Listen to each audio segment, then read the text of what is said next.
siempre vemos la serpiente, el dragón y sucedáneos, ¿sí? Porque dicen, no, bueno, serpiente acuática, reptil, gusano, todos, este gran abanico, los vemos siempre al menos en dos arquetipos. Y además a veces es curioso porque dicen, bueno, son contradictorios, ya, pero están los dos. Con el tema de los gigantes, es fascinante que haya registros de gigantes, salvo error mío o omisión, en todos los lugares del mundo. Esta serpiente primigenia de algún modo también traerá el fin del mundo. Habrá algún momento que se cansará de esto y lo mismo que creó se lo engullirá. Yo he creado esto, pero habrá un momento en que lo engulliré. O, esta es como la otra variante, a veces también lo encontramos con un arquetipo, que eso claro ha sido muy explotado en videojuegos, en películas, etc., como del gran, vamos a decir, guardián del caos. Parece que el dragón tiene al menos un papel más benigno, al menos no tan diabólico, sí ambivalente. Recuerdas que al principio de todo hemos dicho que bueno, a la vez puede crear vida, a la vez puede destruirla. Entonces en Oriente es curioso porque esta ambivalencia sigue existiendo, esta relación iconográfica en que el dragón hay veces que trae vida. Por ejemplo, la mejor manera de entenderlo es cuando los dragones, y esto es curioso porque nosotros no tenemos casi tradiciones ahí, así, pero en Oriente sí. Los dragones toman forma humana, vaya, para intervenir en el mundo de los humanos. Del contacto entre gigantes y humanos, no parece que nadie estuviera en contra de que los gigantes enseñaran lo que enseñaron a los humanos. Hombre, los Nephilim fueron Eso sí. ahogados, claro, los Nephilim fueron por la ahogados ira de Dios, por tener descendencia con las hijas de los hombres. Lo que pasa es que, claro, ahí Dios se excusa diciendo que de la unión entre los ángeles y los humanos, y luego ya se va complicando, ¿eh? Al principio son ángeles humanos, pero luego ya son gigantes entre ellos, con lo cual vamos fastidiándola.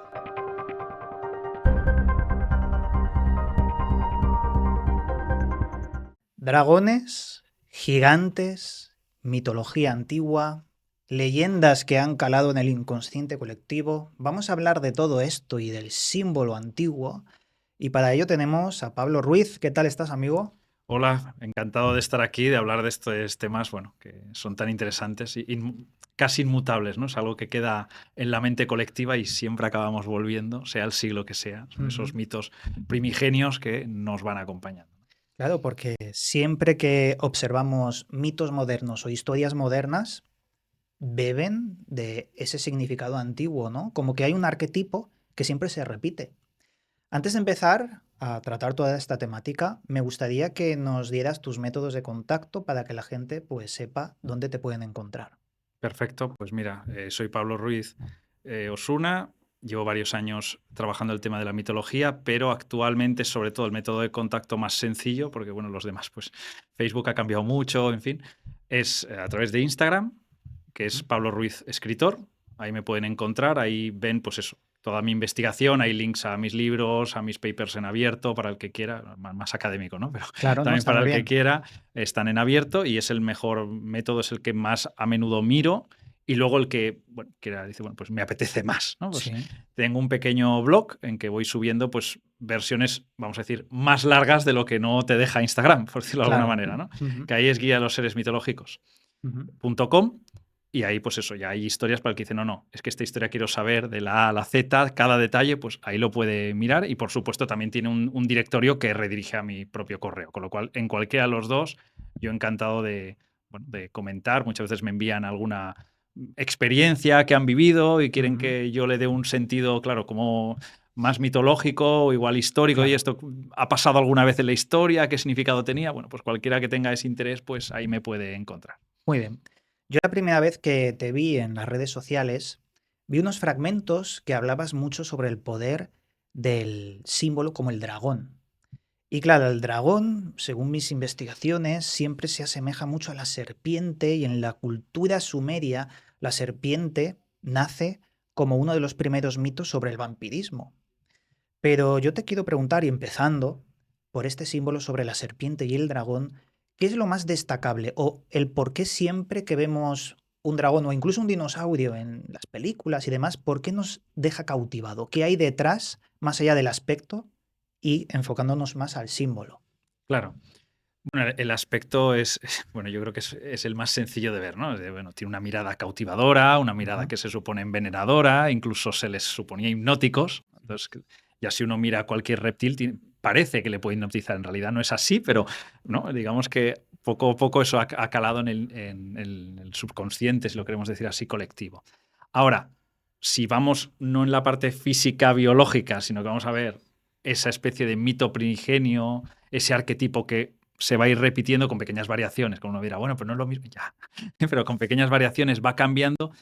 Siempre vemos la serpiente, el dragón y sucedáneos, ¿sí? Porque me dicen, no, Sí. bueno, serpiente acuática, reptil, gusano, todos, este gran abanico, los vemos siempre al menos en dos arquetipos. Y además a veces es curioso porque dicen, bueno, son contradictorios, ya, pero están los dos. Sí. A veces aparece como un ser primigenio creador. ¿Sí? En algunas mitologías se supone que es una gran serpiente la que pone el huevo de la que surgirá la creación. Es Algunos como mitos. la serpiente emplumada. Claro, que es como dice, bueno, ella trae la vida, trae la lluvia, trae la regeneración, ella misma, claro, no puede morir, o si muere vuelve a renacer, ¿no? Hay algunos mitos en que dicen, bueno, la serpiente se morirá, pero da igual, porque vuelve a aparecer al día siguiente, ¿no? Entonces hay ese mito constante de fertilidad, renovación, cambio, etcétera. Muy tomado también por los alquimistas, ¿no? Como el renacer, el Como el eterno renacer, retorno. claro, la idea no es vivir y morir, sino da igual que muera porque siempre tiene otra oportunidad. Entonces, claro, eso para un alquimista es maravilloso. Sí, sí. Bueno, que no hay un elemento que aquí acabe, ¿no? Sino que puedo cambiar el elemento constantemente. Bueno, claro. De hecho, el Uroboros era la serpiente que se muerde la cola. Claro, principio y fin a la vez. ¿No? Por lo tanto, yo hago la creación, pero cuidado, por eso hemos dicho esta antítesis a la vez en algunas de estas tradiciones, religiones, llamémoslo como queramos. Sí. Esta serpiente primigenia de algún modo también traerá el fin del mundo. Habrá algún momento que se cansará de esto y lo mismo que creó se lo engullirá. Yo he creado esto, pero habrá un momento en que lo engulliré. O, que esta es como la otra variante, a veces también lo encontramos con un arquetipo, que eso claro ha sido muy explotado en videojuegos, en películas, etcétera, como del gran, vamos a decir, guardián del caos. Es decir, tenemos una serie de dioses que tienden a la creación y por tanto pueden estar más en sintonía con lo que necesita el humano. Bueno, si hay creación, hay humano, pero hay otros que están más con el tema del caos y la destrucción o la nada no parece afectarles. Entonces hay esta especie de primera generación de dioses en que el caos total parece no afectarles, es más, parece que son más poderosos si existe este caos. Y tiene que haber otros dioses que serán los que les derrotan y a partir de entonces aparece el orden, el cambio. La idea también del dragón, y esto es curioso, bueno, el dragón, la serpiente cósmica, hay que ir con cuidado porque para nosotros hay una diferencia clara entre una serpiente y un dragón, sí. pero para alguien en el medievo o anterior, no.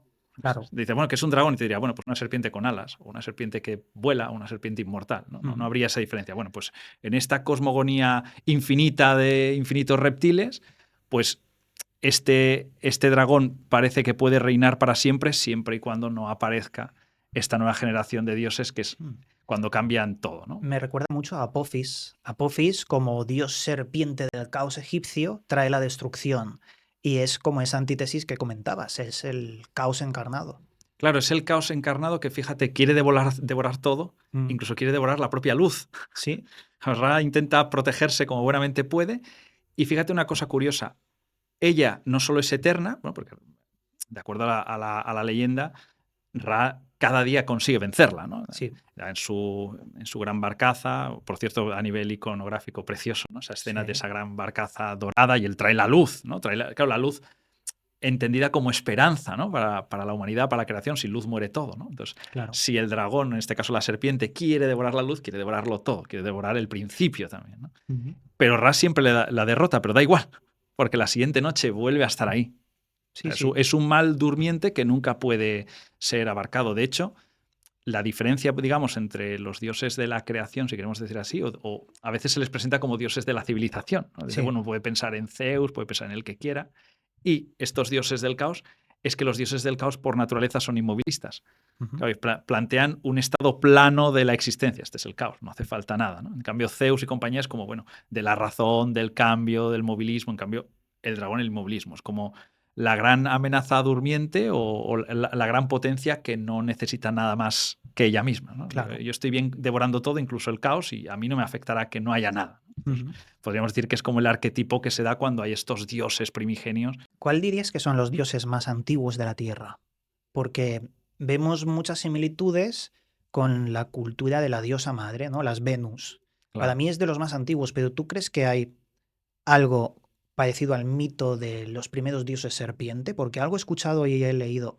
De hecho, tenemos en los asentamientos de Uveitu las primeras estatuillas sumerias o presumerias que tienen aspecto de reptil que amamanta un ser. O sea, una mezcla de mamífero y reptil. Yo te pregunto, ¿has encontrado una cultura que adore a la serpiente y que sea muy antigua?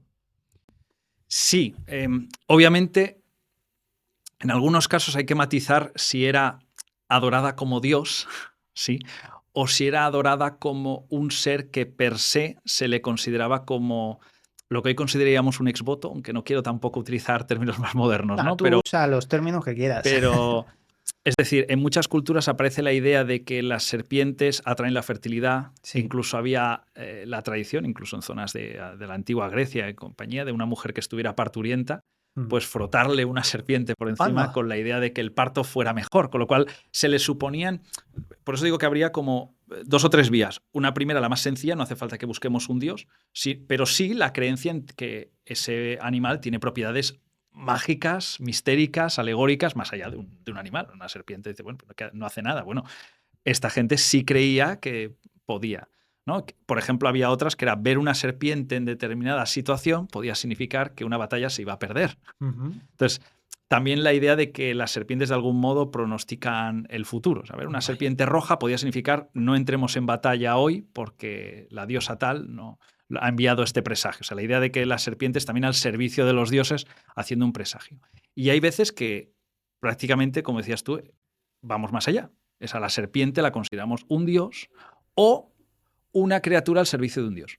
Vale. También lo vamos a encontrar. O sea, vamos a encontrar ese dios reptil, que a veces aparece mucho, sobre todo, claro, en la antigua Sumeria, es que siempre acabamos ahí, ¿no? Como siempre digo de broma, que uno empieza a nadar en los mitos y cuando se da cuenta no ha escapado de Sumeria, ha vuelto, ¿no? Ha vuelto a los lindes de Sumeria, que aparecen esos dioses. Y hay veces que tampoco se sabe muy bien cómo interpretar quién de los dos es el dios. Hay veces que aparece, por ejemplo, un arquetipo femenino, ¿no? De fertilidad y tal, por ejemplo, agarrando 2 serpientes.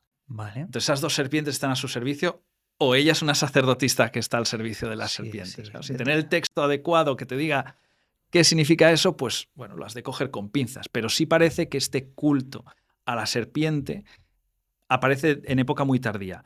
Perdón, muy tardía, muy temprana. Además se mezclan mucho porque hay muchas referencias a Ishtar, Inanna y Lilith y se mezclan todas. Se mezclan todas, efectivamente. Además, claro, nosotros estamos acostumbrados a que un texto no cambie porque hemos vivido religiones con dogma. Claro. Entonces, bueno, claro, no ha cambiado la Biblia, nos ha fastidiado, ¿no? Si seguimos con una tradición puesta por escrito, que alguien la estudia y procura que no cambie ninguna coma, probablemente algo cambiará, pero no mucho. Cuando la tradición es oral, se confunde, los nombres cambian, un griego va allí y quiere entender Ishtar cuando en realidad era la diosa de al lado y vuelve a su casa y lo explica y por tanto surgen similitudes. Confunde, y esto es muy curioso, confunde dioses autóctonos de un lugar con sus propios dioses. Entonces vuelve y escribe, ¿no? Pues en Egipto también creen en Zeus. No, hombre, no creen en Zeus, creen en otro dios que tiene esas características, pero se acaba mezclando. Bueno, eso pasa con Jesucristo y Osiris. Claro, tú ves que hay paralelismos fantásticos, ¿no? Nace tal día, muere y resucita, puede bajar a los infiernos, pero escapar. Bueno, es un mito de renovación que dices, ostras, hay varios dioses que cumplen ese mito de renovación. Lo que está claro es que, quitando esta primera, hay un momento en que está claro que hay un culto a la serpiente, ¿no? Porque tú dices, bueno, estos son, ya veremos cómo hay que, bueno, a cuál Lilith nos creemos, ¿no? Entonces, claro. Bueno, pero hay otras que no son, que está así, ¿no? Se han encontrado templos en la antigua Grecia en que se hacían ofrendas a estatuas con cabeza de serpiente. Vale.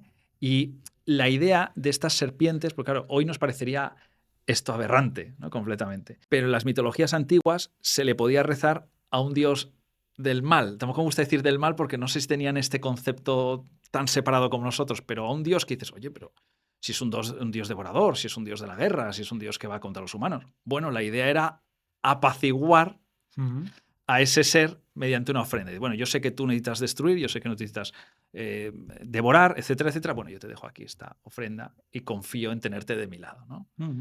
Ahí tenemos la pronunciación es seguro que mal, ¿no? Pero la llamada Meseguer, que es la que se puede traducir de muchas maneras, no con mucho sentido en español. Claro, es como la que ama el silencio, ¿no? ¿Cómo has dicho que se llama? Meserguer o algo así. Vale. Que es una serpiente teóricamente benigna si sabes ¿Pero de qué cultura? Esta originalmente se supone que es de los egipcios, pero aparece en cultos que no son egipcios. Entonces, bueno, Curioso. ahí hay esa apropiación, o llamaríamos apropiación, pero no, en realidad la cosa es que tanto griegos como posteriormente romanos, cada vez que conocían un pueblo que consideraban avanzado y veían que tenían dioses poderosos, decían, bueno, por si acaso, Claro. los Por si tenemos acaso, también nosotros. O por sea, si acaso esa tradición a nosotros nos choca completamente, ¿no? Porque un cristiano no haría eso nunca, o en principio un budista, pero ellos sí. Decían, bueno, si tienen estos dioses tan antiguos, será por algo, ¿no? Claro. Tengamos aquí, y en Roma se han encontrado cultos a Isis, etcétera, que dicen, bueno, pues esto es de los... Bueno, hay un sincronismo en muchas Claro, culturas.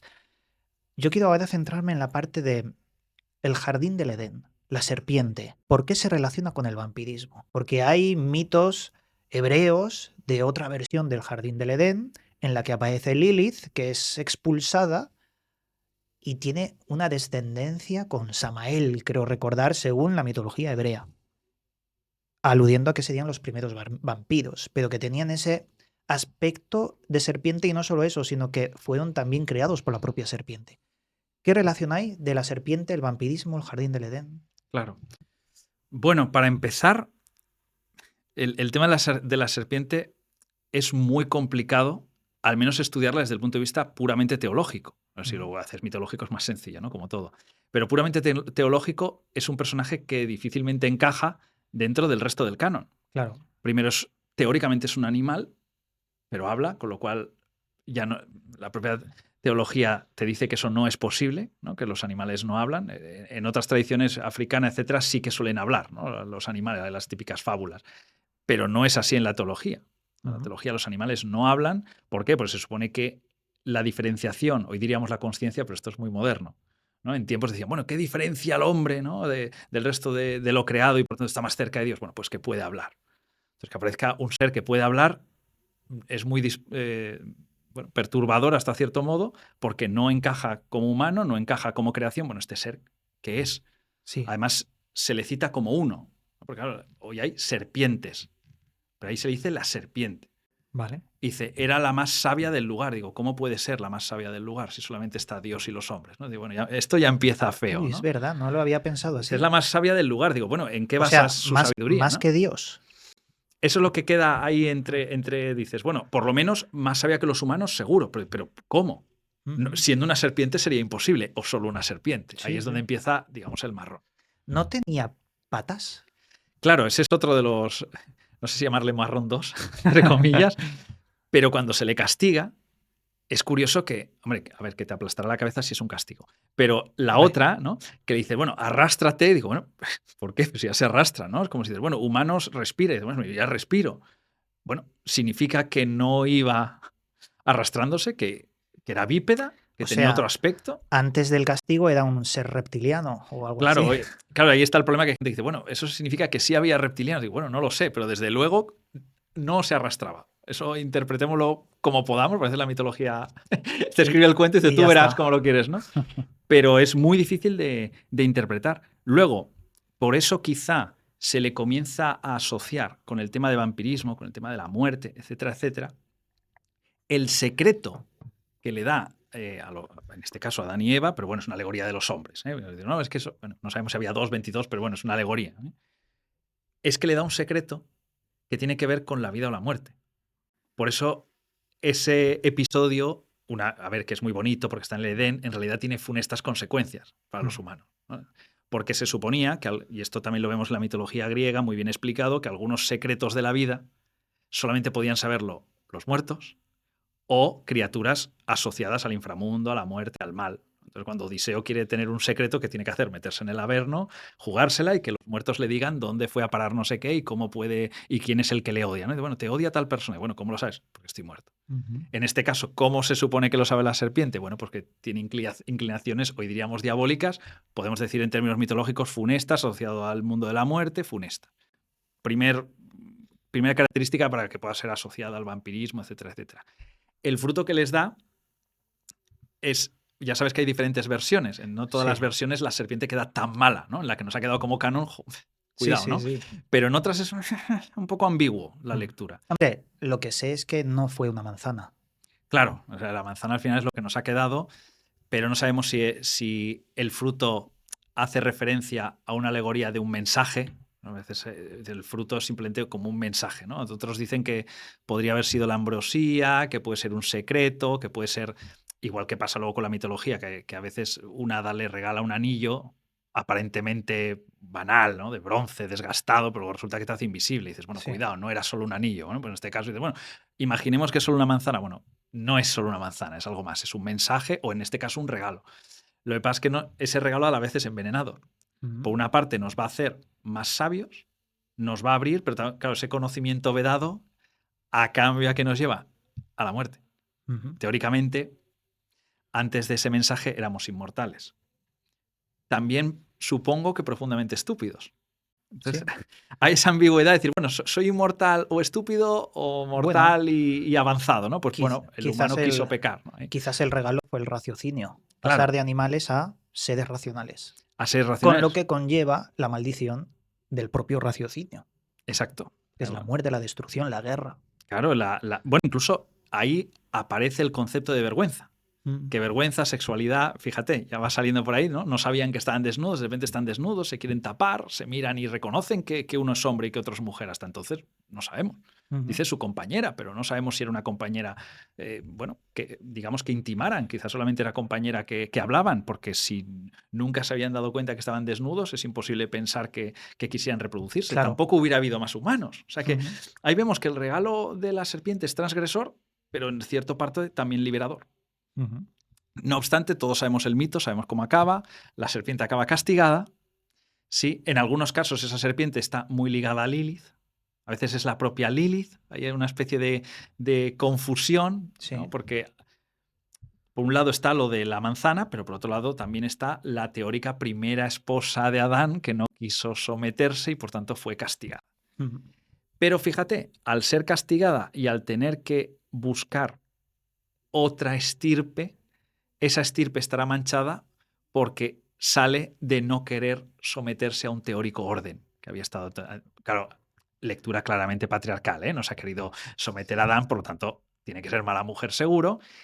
Y además va a tener que alimentarse, y esto es curioso, porque cuando uno piensa en vampirismo, también por las películas más modernas, uno piensa en sangre, destrucción, ¿no? Desmembramiento, pero originalmente no siempre tenía que ser así. Ujú. De hecho, una de las formas de vampirismo, bueno, que ahora en cuanto lo diga eran, sí, se me había olvidado. Bueno, pues también existe, chicos. Es el vampirismo psíquico. Sí. La idea de que yo me puedo alimentar de tu energía mientras duermes o incluso, en algunas tradiciones, impidiéndote dormir. Eso era suficiente para, de algún modo, canalizar tu energía, ¿no? Hay muchas tradiciones de duendes que se te sientan encima, entonces, con Sí, ese es. malestar, él eh, coge esa energía y, claro, te va depredando. Tú cada vez duermes menos, cada vez estás más agotado, cada vez estás menos anímico y él cada vez está más fuerte, más Ujú. divertido, más Es empoderado, como por decirlo los de alguna manera. súcubos, los íncubos. Claro, o sea, súcubos e íncubos era como creía, por ejemplo, en tiempos de la Inquisición, que actuaban más los vampiros. O sea, Ujú. muchos padres de la Iglesia no creían en los vampiros psíquicos, decían, bueno, esto es imposible Claro. que Dios permita algo así. Pero claro, si tu mente es débil y entonces puede entrar el diablo a través de tus sueños, claro, eso supongo que Dios lo puede permitir. Entonces, para ellos Ujú. era perfectamente que existiera ese. Pero en figuras como Lilith y compañía, se confunden ambos. O sea, Claro. podía atacarte de noche a través de tus sueños y podía atacarte también físicamente. Podía atacarte, a ver, cuando decimos atacarte físicamente me refiero que se le suponía, que luego eso lo vamos a ver en otros seres también vampíricos, Vale. se le suponía la posibilidad de hipnotizar. Esto Ujú. lo sabemos todos por las series de vampiros, bueno, para algo que hacen bien, pues podemos citarlo, Sí, ¿no? sí. Pues la idea de que tienen, a veces no es tanto, bueno, claro, las películas ya lo hacen a propósito para que tenga más morbo, ¿no? De que sean guapos, atractivos. No, la mitología no siempre era que fueran guapos y atractivos, era como que tenían, a veces dicen un canto, o a veces no es solo un canto. A veces es que las palabras que dicen tienen tal evocación, tienen tal poder que tú no puedes sino seguirle, ¿no? Dices, bueno, Ujú. yo estoy haciendo algo que es completamente absurdo para mi propia supervivencia, ¿no? A lo mejor Ujú. el vampiro te está llamando ahí para que te asomes y ahí hay un lago, te vas a ahogar, pero tú no puedes dejar de seguir ese influjo. Fíjate, ese canto también asociado al inframundo. Ujú. Y por lo tanto, la serpiente, y curiosamente serpiente y mujer se acaban convirtiendo en un mismo ser. Luego, si quieres, vemos algún ejemplo clarísimo que nos ha dejado la mitología y, por tanto, mujer serpiente, canto fatal, capacidad de quitarte tu raciocinio, capacidad de confundirte, capacidad de engañarte, capacidad de algún modo de depredarte, ¿no? Lo que más valora el ser humano, que es su sexualidad y su raciocinio, este ser te lo puede quitar si no vas con cuidado. De hecho, había una tradición muy curiosa hebrea para ir con cuidado con Lilith, que decía que si tenías una cierta edad y no estabas casado, pues que por las noches procuraras no dormir solo o dormir con una serie de sortilegios para que Lilith no tuviera facilidad Sí. de atacarte. O sea, la idea de que la melancolía, por decirlo de alguna manera, igual es leerlo un poco más moderno, pero sí, la melancolía podía propiciar que fueras la víctima del diablo. O sea, tú te mantenías,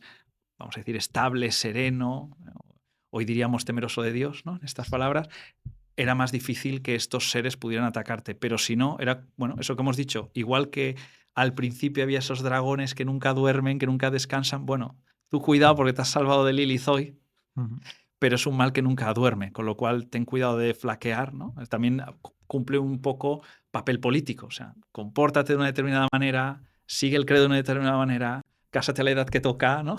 Sí, No seas mujeriego, por ejemplo, porque estos seres te están buscando, ¿no? Te están tentando. Recuerdo un mito, yo no sé si lo conoces, es el mito de los Solomonari. Es un poco complejo. Nos No me suena. Nos habla de una persona, un ser que vive en una cueva cerca de Rumanía y cada X tiempo, con un canto, hace atraer a personas jóvenes. Esas personas se quedan 9 años en la oscuridad y hay uno, resumiendo mucho, que es el elegido por este ser para que apacigüe con una caja de truenos un dragón que vive en un lago. Está muy, muy, muy resumido. Lo que intento decirte es, ¿qué pasa con los dragones? Porque aparecen hasta en las mitologías más perdidas y desconocidas posibles. Porque incluso el dragón se transmuta, mitología china, como un símbolo. Claro, esa serpiente emplumada que al final, mayas, por ejemplo, aztecas y quizás todas las culturas han querido mantener, porque recuerdo que los mayas era Kukulcán, los aztecas Quetzalcóatl. ¿Por qué el dragón? ¿Por qué hasta en la mitología más antigua y desconocida? Claro, y además, para mí es fascinante, para otro le dará más pereza, pero la simbología que a nosotros nos ha llegado del dragón y la simbología que ha llegado al mundo, vamos a decir, oriental, no es coincidente. O sea, es decir, nosotros, con los siglos, el dragón ha acabado relegado al llamado la gran cacería o el abatimiento. O sea, esa gran criatura casi imposible de matar, que el gran héroe por fin, ¿no? Ya en tiempos cristianos, al servicio de la cristiandad, antes sería al servicio de la heroicidad, podemos llamar así, tiene que ser abatido, ¿no? Es una gran plaga y por lo tanto alguien tiene que tener la valentía de desafiar algo que solamente podrían lograr los dioses o los héroes, ¿no? Entonces hay que abatirlo. Pero en el mundo oriental no es así. En el mundo oriental parece que el dragón tiene al menos un papel más benigno, al menos no tan diabólico, sí ambivalente. Recuerdas que al principio de todo hemos dicho que, bueno, a la vez puede crear vida, a la vez puede destruirla. Entonces, en Oriente es curioso porque esta ambivalencia sigue existiendo, esta relación iconográfica en que el dragón hay veces que trae vida. Por ejemplo, la mejor manera de entenderlo es cuando los dragones, y esto es curioso porque nosotros no tenemos casi tradiciones ahí, así, pero en Oriente sí, los dragones toman forma humana. Vaya. Para intervenir en el mundo de los humanos, ¿no? De hecho, hasta esto ya sabes que es un mito más político, pero bueno, lo podemos coger como queramos con pinzas, ¿no? Los propios emperadores decían ser hijos del dragón o descendientes del dragón, con lo cual, al menos desde un punto de vista iconográfico, parece que la población japonesa, china, coreana, etcétera, no veía con tan malos ojos el dragón, porque nadie en Europa diría ser hijo del dragón en tiempos cristianos. Sería imposible, ¿no? Entonces, si al menos querían ser hijos del dragón, significa que estaban orgullosos hasta cierto punto de lo que significaba el dragón. También lo llevaban en amuletos, lo ponían en los mapas teóricamente porque creían que protegían las constelaciones, etcétera, etcétera. Con lo cual vemos que es un mito prácticamente universal.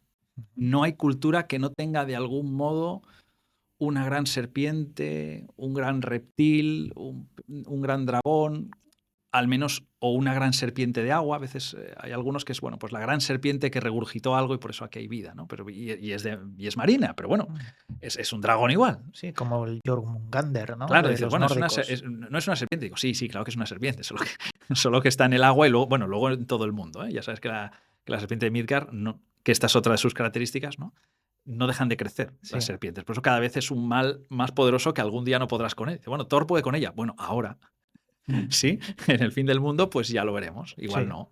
O sí, ya y queda un poco así raro en tablas. Pero en todas las mitologías está. Los mitólogos obviamente no se ponen de acuerdo. Hay algunos que creen que la propia imagen de la serpiente, su fisionomía especial, su gran durabilidad, incluso el hecho de que algunas de ellas, no todas, pero bueno, pagan justas por pecadoras, Ujú. nos puedan propiciar una muerte relativamente rápida, alimentó la mente de la gente en que eso tenía que tener algo de sobrenatural. Ujú. ¿No? Por ejemplo, si alguien encuentra una piel de serpiente, ahora ya sabemos que mudan la piel, pero que no crecen obligatoriamente porque muden solo la piel, ¿no? Pero lo que pasaba es que mucha gente encontraba esa piel y el hecho de que mude la piel alimenta la sensación de que la serpiente nunca dejará de crecer, ¿no? De que la Claro. serpiente es inmortal. También el hecho de que muchas serpientes que son aparentemente pequeñas puedan alcanzar unos tamaños más que considerables, porque uno dice, bueno, es que esta serpiente no es venenosa. Bueno, ya, pero si puede pasar de los 2 metros, pues Bueno, asusta, ¿no? sí, claro. Asusta. Entonces, todo eso creen que puede haber alimentado la idea de un ser inmortal, sobrenatural, poderoso, pero realmente no lo sabemos. Creemos que simplemente la idea de que en los lugares en que hay mucha vida haya serpientes también alimentara la idea de esta fecundidad imposible que propicia la serpiente. Pero realmente no tenemos una clave de por qué es así. Nos pasa igual con, bueno, si luego da tiempo, pues ya veremos, pero con los gigantes nos pasa algo parecido. Sí, ahora entraremos a los gigantes. Pero como dato final ya, para dejar el tema serpiente-dragón, volvemos a Sumer, volvemos a esas estatuas tan extrañas que son las primeras y únicas representaciones de toda Sumeria sobre el reptil. ¿Mm? Algo pasó, algo que desconocemos, algo que no dejó registros porque después de la proto-Sumeria, la propia Sumeria empezó a adaptar la figura del dios Anunnaki reptil a algo más humano, más con barba. Empezaron a volver los dioses más invisibles en los relatos, más oníricos, cuando al principio eran más presenciales. Yo creo que, no sé, empezó a germinar el monoteísmo a partir de los acadios y ahí ya los dioses no tenían ningún tipo de aspecto reptil, eran totalmente humanos. En uno de los viajes que hice a la isla de Malta, con un pequeño barco fui a la isla de Gozo que está al lado y ahí encontré un templo que recibe el nombre de Gigantija, un templo que según la leyenda fue construido por gigantes. A raíz de ahí empecé a investigar y descubrí que en todas las culturas del mundo hay una historieta de gigantes que ha construido algo. Yo te pregunto, ¿por qué es tan importante la historia ya arquetípica de los gigantes en nuestra memoria? ¿Y por qué algunos piensan que esto fue literalmente real? A ver, el tema, bueno, vamos a decir que es muy curioso el tema de los gigantes por varias razones. La primera es que, bueno, hay mitos que pueden ser relativamente locales y por tanto uno cree que, bueno, no, pero es de Suecia. Bueno, ya, pero sí. Resulta que los países nórdicos están juntos, pues es normal, ¿no? Que Claro. a un lado y al otro de frontera, pues haya duendes, ¿no? Es decir, magnífico. Ahora, con el tema de los gigantes, bueno, es fascinante que haya registros de gigantes, salvo error mío o omisión, en todos los lugares del mundo. Y además, curiosamente, pues dices, bueno, a ver, gigante es fácil, ¿no? Es imaginar un humano grande. Ya. Pero cuando las descripciones son muy parejas en lugares en que en principio no ha habido contacto o no lo ha habido en miles de años, no, alguna vez lo hubo, hombre, ya sí, pero hace miles de años. Y el ser humano suele ser olvidadizo. Entonces, y ahí hay algo que no termina de encajar, ¿no? Si tú ves, por ejemplo, todo Sudamérica que hablan, bueno, pues de gigantes con pelo rojizo, y luego conoces una historia de África de gigantes con pelo rojizo y otra en mitad de Europa, gigantes con pelo rojizo, dices, oye, esto no es muy común en la literatura, porque incluso cuando yo he mirado tipologías de dragones, sí, vale, todos son dragones, yo puedo saber que es un dragón, pero aquí los imaginan con 5 alas, aquí los imaginan con 3 cabezas, aquí los imaginan, pues ni siquiera, una serpiente con la capacidad de volar, pero sin ningún ala. Claro. Ves que hay diferencias notables dentro de que todos son reptilianos, como queramos llamarlo. Pero con los gigantes es curioso que muchas veces las características son un calco o la historia es un calco o al menos las costumbres se parecen mucho. Y dices, bueno, ¿cómo puede ser que en lugares tan distantes haya? Yo aquí tengo una duda, porque muchos podemos pensar en dos opciones, o gigantes de 30 metros o gigantes de 2 metros, porque Claro, para la gente de la antigüedad alguien de 2 metros tendría que ser un gigante. Recuerdo las visitas de Magallanes a la Patagonia. La Patagonia recibe ese nombre por los patagones, claro. que eran seres, bueno, personas de pies muy grandes, porque eran muy altos y eso es lo que le dio el nombre. Es decir, ¿hablamos de gigantes como una raza diferente al ser humano Homo sapiens sapiens, que se ha perdido con el tiempo, o simplemente gente alta? Claro. Aquí hay diferentes tradiciones. Yo en mi investigación me he encontrado hasta 3 tradiciones diferentes, con lo cual hubo un momento que dije, bueno, pues vamos a tratarlo así y que el lector haga lo que pueda, como ha hecho un servidor, ¿no? Ujú. Y lo dejé puesto por escrito. Y estas 3 tradiciones son al menos 3, que luego uno mira, pero puede haber subtítulos. Ya empezamos. Esto es muy académico, ¿sí? Digamos, para los amigos hay 3. Una es el gigante entendido como una gran, no sé cómo lo podríamos decir, como una gran monstruosidad de la naturaleza, con una fuerza incontrolada de la naturaleza, una manifestación del caos. Entonces ahí encontramos, pues pueden ser los cíclopes, ahí en el caso español el ojancano. Entonces un ser con fisionomía, que yo le digo fisionomía imposible. Antes de continuar, ¿qué es el Ojancano? Nunca lo he escuchado.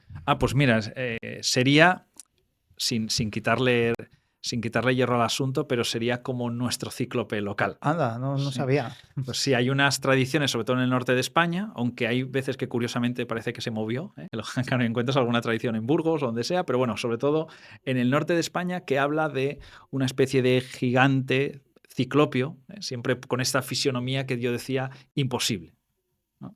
Con un ser pues que tiene, en vez de 5 dedos, tiene decenas de dedos, que en vez de tener una sola fila de dientes, tiene doble fila de dientes, que tiene una cara amarillenta, ¿sí? De varios metros, ¿sí? Una fuerza tal que según las leyendas decía que podía romper un oso por la mitad. Vaya. Bueno, una fuerza completamente sobrehumana, ¿no? Imposible. Ujú. Con lo cual se mete dentro de este mundo imposible de seres que representan monstruosidades, no como una raza, sino como un poder casi infinito que de algún modo se tiene que detener. Ese sería uno. Cuando hablas de estos mitos, como este ser, claro, te refieres a unas creencias, no algo Claro. literal, o todo mito tiene una parte real. Claro, ahí va. O sea, hay una serie de a ver, hay varias confusiones. Primera, la más sencilla, que es que gente con una enfermedad en la antigüedad ha sido confundida con un gigante, ¿no? Dice, no, Vale. usted tiene una enfermedad que es que le crecen demasiado los huesos, bueno, malformaciones, Como ¿no? esta enfermedad del que era el hombre elefante o algo así. Exacto, ¿no? Que hay una serie de enfermedades que dices, bueno, algunos, claro, esto siempre lo usan los más escépticos, ¿no? Los más creyentes no usan esta, pero bueno, vamos a decir todas, ¿no? Los más escépticos dicen, oye, posiblemente enfermedades antiguas malinterpretadas. Una persona pues tenía esas deformaciones, porque la gente que tiene gigantismo no es solo que es más grande que los demás, es que suele tener deformidades que entonces parece otra raza, ¿no? Para alguien no entendido en la materia, para otro dice, bueno, es una enfermedad, ¿no? Entonces lo que te dicen algunas personas. Otros te dicen, bueno, una manera de explicar fenómenos de naturaleza, cómo explico los terremotos, cómo explico los cambios de estaciones, pues bueno, eso fueron los gigantes peleando, ¿no? Claro. Esa es otra.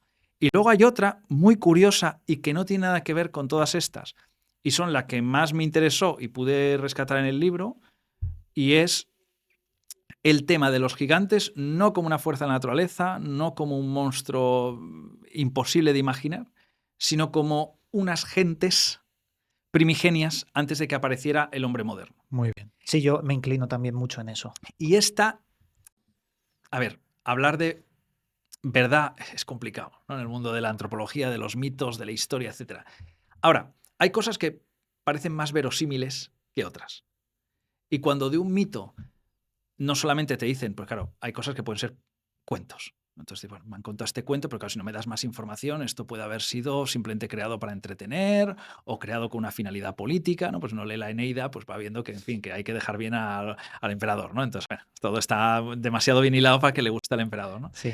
Pero, sin embargo, con el tema de los gigantes, te la explican como si fuera una raza que efectivamente pudiera haber existido. Sí, ¿Por qué? Porque en las leyendas te hablan de su sistema de creencias, te hablan de dónde viven, te hablan de qué comen, te hablan de qué les molesta, te hablan de cómo hacer un pacto con ellos. Sí. Dices, bueno, es demasiada información para que esto sea típico monstruo ciclopio, ¿no? Claro. Además te los presentan, como tú decías al principio, sí, gente efectivamente más alta, pero no todas las leyendas dicen que tengan que ser 15 metros. ¿no? Ujú. Bueno, pueden ser personas de 2,50 metros, 3, 4 metros, Ostras, eso que no ya. está mal. Sobre todo no está Eso sí. mal a los ojos de una persona, no sé qué decirte, ¿No? de la Galicia medieval que igual medía unos 60. De cualquier ¿eh? cultura y nación y época, porque ahora Claro. mismo, si vemos un señor de 4 metros, Impone bueno, mucho. Además, aquí las tradiciones van a ser muy interesantes porque, a ver, por supuesto, remarcan estas características físicas, ¿eh? Sí, son muy grandes, son muy fuertes. Pero lo curioso es que no son fuertes únicamente por su fuerza física. Lo que te dice es que son fuertes porque tienen algún tipo de poder. ¿Sí? Hoy diríamos tecnología, ya, pero esto es una manera moderna de decirlo, ¿no? Una persona que tú le preguntaras de 1500 te diría que tiene algún tipo de magia o sortilegio que le permite, por ejemplo, construir un puente en una sola noche. ujú, Que le permite, y es muy graciosa porque cuando lo lees siempre se te escapa una sonrisa, que es que ellos tienen una casa, la pueden desmontar, llevársela a la espalda y van caminando hasta que les apetezca estar en otro lugar. ¿no? La idea de ujú. que no necesitan tener una tierra, ellos, bueno, de hecho no solo no necesitan tener una tierra, no necesitan arar, Claro. es decir, pertenecen, y eso es lo que te lo une, ¿no? Pertenecen a esa primera edad en el que habías conquistado toda la creación. No necesitabas trabajar, no conocías la enfermedad, no se conoce prácticamente historias de gigantes que estén enfermos. Mm, Se dice que no se pueden cansar. Vale. Claro, esto es completamente antinatural porque, claro, al ser un mito normalmente del mundo rural, queda extraño que no se puedan cansar, ¿no? Porque al Claro. final el agricultor dice, oye, mira, la tierra da lo que da, yo apenas duermo cada día y estos no cultivan. Todas sus herramientas, curioso porque eso les emparenta con las hadas, Ujú. son de oro, con lo cual, bueno, las herramientas parece que tienen ahí una tonalidad curiosa y mágica, cuando además uno dice, bueno, pero si un arado de oro no sirve para arar, ¿no? Cualquiera que conozca personas bueno, que aún hayan utilizado, aunque sea por su abuelo, el que sea, un arado romano, el oro no sirve. No, claro. Entonces, ¿qué te están diciendo con eso? Bueno, son de oro hasta nuestras herramientas, pues nosotros no necesitamos trabajar y Ujú. somos inmensamente ricos. Claro. Y además ese oro nunca se les agota. Vale. Con lo cual, hay dos maneras de pensarlo. Una dice, bueno, acumularon tanto en tiempos pretéritos, y otra, que yo creo que es la más sencilla, es que es que dominan lo que le hubiera encantado a cualquier alquimista, ¿no? Que es que pueden transformar cualquier elemento en oro si así lo desean. Claro. Pero yo estoy viendo como, a ver, la teoría que tú propones de que los gigantes eran una raza diferente al Homo sapiens sapiens sin ser de 15 metros, pero teniendo características muy notables, veo como que se mezcla lo de las herramientas de oro, o sea, se mezcla un poco la leyenda con la realidad de esta Claro. raza. Y fíjate, hay una prueba de que al menos pueden existir razas diferentes al ser humano con tamaños distintos. El Homo floresiensis de la isla de Flores, mal llamado el Hobbit. Sí, es verdad, sí. Eran más pequeños que nosotros, mucho más pequeños, pero muy eficientes. En cuanto al cerebro, que era muy pequeño, funcionaba igual que el nuestro. Y esto evolucionó en la isla de Flores porque estaban aislados del resto del mundo. Claro. En la alimentación, la adaptabilidad a la isla. ¿Por qué no en un lugar del planeta, una raza excipiente del ser humano Homo sapiens sapiens, evolucionada en otra cosa más alta? Puede ser. Hay una historia de la cueva de Lovelock, no sé si te suena. Me suena, pero no recuerdo entero todos los detalles. La historia, resumiendo mucho, es que acaban quemando lo que vive ahí dentro, un gigante, 2,5 metros, 3 metros, y deja una huella gigante en la pared, dejando como el hollín del fuego. Es una historia que se cuenta, no sé si es real, si es mentira, pero volviendo al punto de la mezcla mitológica y la realidad de unos seres parecidos a nosotros, buscando esto, ¿tú qué has encontrado? Pues mira, la primera es que esta confusión, bueno, siempre hago el mismo juego con todos los lectores, ¿no? Digo, bueno, aunque sea complicado, vamos a asumir que existieron, Vale. ¿vale?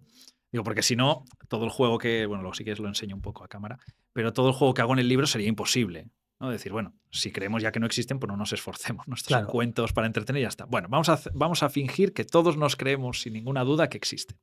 Bueno, entonces todos los inconvenientes que nos vayamos encontrando vemos si pueden tener una fácil explicación o no. La de confundir, imagínate que ponemos que, igual que hubo un Homo neanderthalensis, pues hubo no sé cómo se llamaría, Homo gigantilensis o lo que sea, y Bueno, por lo tanto mide 4 metros o 3 metros o 2,50, que es suficiente, ¿eh? 2,50 sin que tengan ninguna malformación es suficiente para que pudiéramos hablar de un gigante. Bueno, entonces, ¿cómo puede ser que aparezcan asociados todos estos mitos, estos poderes, estas cosas? Bueno, esto lo encontramos muchas veces en pueblos que sí que han existido. ujú, Pero ¿qué pasa? Que ahí surge un concepto que es muy académico, pero a mí me gusta mucho, que es lo que le llaman de la otredad. vale. Es decir, el pueblo que a ti te parece tan distinto físicamente, en costumbres, etcétera, tú lo imaginas de ese contacto esporádico como algo tan distinto a ti que tiene que ser, bueno, mitológico, tienen que hacer magia, quizá tienen dioses antropófagos si no te llevas Sí. bien con ellos, ¿no? Y entonces los imaginas de una manera espeluznante. Dirán, bueno, Pablo, ponos un ejemplo fácil, el Minotauro. Ah, sí, es verdad. Sí, El sí. Minotauro es, bueno, conocemos al rey Minos, sabemos hoy por qué odiaban tanto a la gente de allí. Dice, bueno, una cosa es, querían tener más poder militar, hombre, sí, sí, todos Sí, querían conquistar, pero se ve que había un especial inquina, un especial odio, porque la gente del rey Minos comía seres humanos. vaya. Entonces, ¿cómo imaginan a esa gente? ¿Cuál es la mejor manera de burlarse de esa gente? Pues imaginarles como un Minotauro. Ujú. Encima, si el toro es el símbolo de Minos, matar al Minotauro significa acabar con esa cultura que consideran inferior por ser, bueno, pues por devorar humanos, etcétera. Aparte, esos humanos muchas veces eran griegos capturados. Entonces había Claro. esa inquina de, bueno, tenemos que. Con lo cual, diseñamos este mito político y les imaginamos como algo completamente aberrante que no pueden ser humanos, ¿no? Claro, si Ujú. tienen ahí un monstruo guardado, ¿no? O el propio relato del laberinto. Ujú. Hoy se cree que es porque los griegos, al ver cómo construía esa gente, les pareció que era algo aberrante y no podían entenderlo. Porque Ujú. dice que tenía un palacio pero sin columnas, casi todo abierto, y que para ellos les parecía que te podías perder. Y comenzaron a asociar ese palacio con un laberinto. Pues esto podría ir por ahí, en el Ujú. sentido de que, bueno, ves una tribu que tiene costumbres completamente diferentes a las ti, no las entiendes, te parece que no pasan hambre, a lo mejor sí que lo pasan, pero tú de la forma en que estás viendo que trabajan o no, te pareciera que son un pueblo completamente distinto. Si encima, como sospechamos, pues si son de otra raza, la comunicación no digo que sea imposible, porque hoy se sabe que sí que hubo contactos Homo sapiens, Homo neanderthalensis, Sí. pero sí sabemos que valoraban cosas distintas, que tenían tecnologías distintas, incluso modos de vida distintos. Es posible que el choque cultural ya, incluso entre propios homos, fuera notable. Imagínate con algo aún más distinto como algo de 2,50. Pues la falsa interpretación de todo lo que verían sería completa y por lo tanto asumirían que son seres, hoy diríamos de otra galaxia, bueno, en ese momento pues de otra raza mítica. No les Ujú. ha creado nadie. Esto es algo fuera de, digamos, lo cristiano ya en tiempos cristianos o fuera de lo romano en tiempos de los antiguos romanos. Es algo que está aparte de nosotros, fuera de la comunidad que somos nosotros. Con lo cual eso lo podía más o menos esclarecer. El siguiente paso es que o sea, la mayoría de leyendas que van ocurriendo, dentro de que son muy mágicas, a diferencia de otros mitos, que por eso hay otros mitos que dicen, bueno, Pablo, ¿tú crees en esto? Y digo, no sé qué decirte, ¿sí? Porque veo demasiadas contradicciones entre una leyenda y la de al lado y esta, y cada vez más elementos mágicos y más y más y más y más. Con los gigantes, curiosamente, la leyenda 1 y la leyenda 121 es la misma matraca, o sea, Sí, son, sí, sí. son los mismos elementos arquetípicos que se repiten una y otra vez, ¿no? Ujú. Yo incluso aquí me he atrevido, en el libro que muestro así Claro. brevemente, pero aquí me he atrevido a incluso hacer una lista. O sea, era tantas veces que al final digo, oye, vamos a poner esto por escrito. Dinos el título o muéstralo a la cámara para Pues que la mira, gente lo no vea. sé si estoy apuntando bien, pero este es Gigantes tras las huellas del pueblo antiguo. Muy bien, muy bien. Y entonces, ¿cuál es la tradición que más he salvado? Esa que estábamos diciendo, Sí. de esa antigua raza que tiene unos saberes, que tiene arquetipos un poco míticos, pero que es presentada como un pueblo. Si existiese esa raza, que sería minoritaria porque no hemos encontrado. Claro. ¿Tú crees que hay restos humanos de esta raza que quizás hayan pasado desapercibidos o se hayan catalogado como humanos, pero podrían ser de ellos? O sea, restos grandes, huesos grandes, cosas así has visto. A ver, aquí tenemos varios problemas, porque el ser humano no ha sido especialmente, hoy nos parece aberrante, ¿no? Pero bueno, el ser humano tradicionalmente no ha sido especialmente cuidadoso con los hallazgos arqueológicos. Ya. Hoy nos dice, ¿pero cómo puede ser? Digo, chicos, hemos encontrado los dinosaurios porque hay tantísimos restos que al final los hemos encontrado. Pero si viéramos escritos de lo que se hacía con los huesos de los dinosaurios o en qué condiciones se mantenían, vamos, Sí. no, Mejor dejarlos enterrados, mejor ¿no? dejarlos enterrados. Digo, no lo toque. Si lo Sí. va a dejar así, no lo toque. Y bueno, había historias de no, y los tenía ahí en el mercado. Vaya. Como quien compra carne. Tenía ahí un cráneo de T-Rex. Y dice, bueno, Quizás algunos hizo un caldo con un hueso de dinosaurio. sí, puede pasar porque también en algunas tradiciones se creía, bueno, pues que estos seres antiguos curaban la ceguera. Bueno, por supuesto lo que te pasaba era una gran indigestión, ¿sí? La ceguera no desaparecía, pero bueno, la creencia a veces va en contra de la propia supervivencia. Hay algunas que son muy buenas y otras que son muy malas. Con lo cual, ¿qué pasó? Que muchos restos que se encontraron, sobre todo finales del 19, principios del 20, claro, la gente ni los guardaba, ni los preservaba, ni los cuidaba de ninguna manera. Y algo en contacto con el aire, que a lo mejor por estar enterrado se ha mantenido bien, ¿sí? Porque claro, la gente dice, bueno, Atapuerca está muy bien. Digo, ya, porque estuvo enterrado. Claro. Si no, no hubiera quedado absolutamente nada. Oye, ¿qué pensaba la gente antigua cuando encontraba huesos de dinosaurio? Porque no entenderían qué era, ¿no? Claro, no solo no entendían qué era, sino que se cree. Entonces, claro, ahí podrían nacer muchos mitos de gigantes. Exacto. De hecho, así como algunos restos arqueológicos aún siguen alimentando la posibilidad de que los gigantes hayan podido existir, que es esa antigua. Soy muy malo para los nombres y con este siempre fallo. Pero es la construcción esa antigua en Turquía. Göbekli Tepe. Ahora. Eso me lo sé porque estuve allí. Así que... Pues esa sigue alimentada de, oiga, algo tan grande que no parece ser un templo o no solo un templo. Dice, bueno, esto es un templo y claro, los hacían grandes porque hay que contestar a los dioses. Bueno, eso se puede entender, pero cuando es un recinto tan grande, dice, bueno, la gente no. Tenemos que entender que el ser humano, me sabe mal decirlo, pero el ser humano tiende a la vagancia.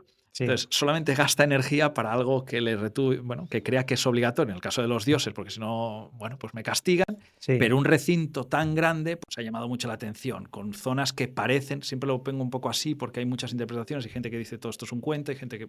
Pero bueno, gente que ha ido ahí relativamente seria, dice, oiga, es que estos habitáculos parecen muy grandes. O sea, porque hacen camas tan grandes, porque hacen cocinas tan grandes, porque hay armas, ¿no? Incluso hay veces que se han encontrado espadas que dices, un ser humano no la puede sostener, Sí. no tiene esa fuerza, ¿no? Porque por culpa de las películas, no sé por qué, ahora la gente cree que una espada pues pesaba 12 kilos en combate, pero todos los que hayan hecho esgrima histórica o lo que sea, aunque sea un día por hacerlo friki, no pesaba más de 2. Hombre. Entonces, encontrarte un arma de 9 es imposible el Sí. manejo y la esgrima de un arma de 9 kilos. Hay unos mandobles medievales que tú piensas, ¿cómo cogían eso? O son ornamentales y son para decoración, o era imposible que un ser humano agarrase Claro. uno de esos mandobles. No, imposible. Bueno, voy a hacer esgrima. No, que eso no lo levantas y aunque lo levantes, hacer así tampoco significa hacer esgrima. O sea, ya no hubiera servido en ninguna contienda bélica. Con lo cual, esos sí que siguen alimentando un poco de, oiga, aquí hay cosas que siguen sin encajar. Obviamente también hay que ser muy, muy cuidadoso con muchísimos hallazgos que han sido confundidos con cosas mitológicas y que luego la ciencia ha podido decir, cuidado, ¿no? Que nos la colaron o nos la colamos a nosotros mismos, por decirlo de alguna manera, ¿no? Que, por ejemplo, el cuerno del rinoceronte lanudo fue interpretado como hemos encontrado por fin el unicornio. Vaya. Entonces dices, no, perdone, que es otra especie. Igualmente, hay veces que es curioso porque la especie real puede ser más fascinante que a lo mejor la imaginada. Dices, bueno, yo creo que hay un caballo con un cuerno. A mí me parece mejor un rinoceronte gigante con pelo. Hay veces que dices, bueno, no existe el unicornio, pero existe este bicho. Nada mal, ¿no? Bueno. Con el tema de los dragones, digo, bueno, no hay dragones. Digo, hombre, un argentinosaurus de 100 toneladas me parece también un dragón. fascinante, ¿no? En cierto modo, sí. un dragón. Y esos hallazgos no solo les hacían pensar, confundir con gigantes, confundir con seres mitológicos, sino que además les rompían todo el esquema de la creación. No aparecen citados en la creación. Ajá. Y por tanto, bueno, ¿cómo puede esto estar aquí si la Tierra tiene 6.000 años? Bueno, entonces la Tierra, de algún modo, tiene que haber tenido edades. Claro, o sea, la teología no explicaba esto y les rompía todo el esquema. Claro, les rompía todo el esquema. Se cree que el hallazgo de alguno de estos fósiles antiguos, no obligatoriamente de dinosaurios, sino de reptiles antiguos, prehistóricos, alimentó el mito del Leviatán. Vale. Se cree que al encontrarlo, pues los sabios judíos dijeron, esto tiene que ser algo, ¿no? Entonces les alimentó la idea de que hubo criaturas gigantescas, bueno, tampoco diré errores de Dios, sino etapas anteriores de la Tierra. Ellos lo explicaban así, como, bueno, hubo una primera etapa, hubo que borrarlo todo, ahí empezó el ser humano. En las mitologías a veces no vemos esa línea continuista que hoy sí vemos, ¿no? Vemos antes de Cristo, después de Cristo, tal año, periodo Cretácico. Ellos no lo veían así, ¿no? Dice, bueno, edad dorada, se acaba el mundo, empieza otra edad. Sí, sí. Los humanos también la lían, bueno, pues otra, y ahora somos los peores humanos. Es muy recurrente, porque siempre se recurre al diluvio Sí. para inundarlo todo y volver a resetearlo todo. Pero también encuentro el patrón del ruido. Es decir, el ser humano hacía tanto ruido en la Tierra que tuvo que ser reseteado. Cultura acadia. Cuando los seres creados por Tiamat y Apsu hicieron mucho ruido y molestaron a sus creadores, destruyeron todo para resetearlo. Es decir, el patrón de que algo hace ruido en la Tierra y molesta a los dioses está en muchas culturas también. ¿Tú crees que estas mitologías de diluvios, de reseteos, son solo historietas o de verdad hubo reseteos en la historia humana? Bueno, sabemos, a ver cómo decirlo, de forma natural, ¿vale? No hace falta buscar ningún dios, sabemos que al menos ha habido varios, no sé si llamarle reseteos o pérdidas imposibles. O sea, quiero decir, hoy, gracias a, bueno, sobre todo gracias al comercio, gracias al intercambio cultural, etcétera, si mañana, Dios no lo quiera, ¿no?, desaparece entera España, no olvidaríamos que una vez existió una España. ¿No? Hay muchos documentos que probarían que hubo una España, documentales de todo, ¿no? Bueno, pues ha desaparecido, pero todo el mundo... Ahora, en tiempo antiguo, quizá esto no era tan sencillo. No, claro, no había lo que Y tenemos al hoy. menos tenemos una ocasión en que en un lugar, esto es curioso porque uno dirá, ¿y le pasó a una de las civilizaciones más importantes de la historia? Sí, y le pasó. Y es la propia Grecia. Ujú. Hay un momento que se conoce como los siglos oscuros, que en un lugar tan floreciente como la antigua Grecia, que uno piensa en la antigua Grecia como algo monolito, pero no, en realidad una época le iba bien a Atenas, otra le iba bien a Esparta y otra le iba bien a los otros, ¿no? Pero a lo mejor le iba mal a Esparta, pero a la vez le iba bien, pero a cambio le iba bien a Atenas. Pero lo que es un poco deslumbrante, para mal, es que hay una época en que desaparece casi todo de Grecia, desaparece hasta la escritura. Vaya, qué En un curioso. lugar que llegó a ser tan culto, ¿no? Que dice, bueno, Platón, tal. Digo, bueno, pues que sepáis que mucho antes de que tuviéramos un Platón, hay unos siglos, no todo, no mucho, dura unos 100 años, 100 y pico de años, depende de quién preguntes, en que no se encuentran registros de material escrito. O sea, hay unos siglos perdidos de la Perdidos historia en la antigua Grecia. En la Ostras. antigua Grecia. Hay veces que esto puedes decir, bueno, un cataclismo o simplemente cayó un gran imperio y no hubo alguien que pudiera aprovecharlo, con lo cual ahí se ha perdido. Pero hay veces que son anécdotas de la historia un poco parecidas. Hay un momento, bueno, se ha hecho sobre esto programas de misterio, de todo, que son sobre los que aparecen en algunas crónicas del Antiguo Egipto como los hombres del mar. Los hombres del mar, sí, El yo hombre del conozco mar. de esto. Pues es curioso porque prácticamente se cargan Egipto. Sí. ¿No? Al final sí que es verdad que dirán, bueno, vale, pero son derrotados. Sí, bueno, cuando ya casi está destruida todo Egipto. Sí. Desaparecen sin dejar rastro. No sabemos por qué aparecen. Uy, qué interesante. Los hombres del mar. Esto lo he investigado y hay muchas teorías. Unos Claro. que eran los antiguos atlantes. Otros que lo relacionan más con la cultura íbera. Fíjate. Con la cultura más de los tartesos que había antes. ¿Tú qué piensas sobre estos hombres del mar? ¿Quiénes eran? Claro, o sea, lo curioso es que no, dentro de que obviamente en Egipto podía haber corrupción, que podían haber cometido errores militares, todo lo que tú quieras, no atacan a Egipto en un momento en que Egipto está en el peor de sus momentos. Cuando dices, Sí. bueno, claro, es que los bárbaros que acabaron con el Imperio Romano, sí, hombre, claro, en el peor momento. Sí, habría Claro. que haberlo intentado en el mejor. ¿Sí?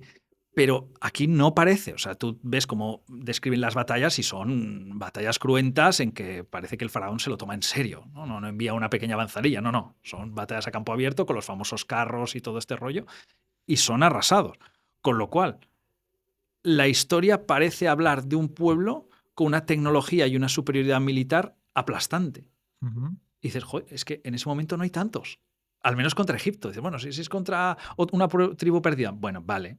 ¿Sí? Pero contra el propio Egipto y con lo grande que es Egipto y con lo que costaba ir de un lado al otro en aquella época. A veces digo, bueno, Egipto, bueno, claro, hoy tienes helicópteros, pero en aquel momento, Claro. claro, la gente, no, tomar Egipto no es difícil. Bueno, ya, en aquel momento, en aquel momento hacías tácticas de tierra quemada y buena suerte hasta para conquistar todo Egipto. Entonces, hay pocos candidatos. Es verdad que toda la parte en aquel momento, teóricamente, porque son mitos hasta cierto punto, hablan de esa famosa, lo diré, nuestra famosa Tartesos, pero ¿era en aquel momento tan poderosa Tartesos para hacer este ataque? No Porque lo sé. no sé si coincide en el tiempo. Es verdad que cuando llegan los romanos se habla de Tartesos como un lugar potente, etcétera, etcétera, pero no sé si es el mismo Tartesos en ese momento tan poderoso como para atacar un Egipto y ponerla contra las cuerdas. Para ponernos en línea histórica, ¿los tartesos son posteriores a los íberos más relacionados con la Dama de Elche, por ejemplo? Bueno, aquí depende a quién preguntes, porque el gran problema de Tartesos es que, bueno, su historia parece que es relativamente antigua, van sobreviviendo diferentes etapas, de hecho se supone que llegan a ser una ciudad bastante floreciente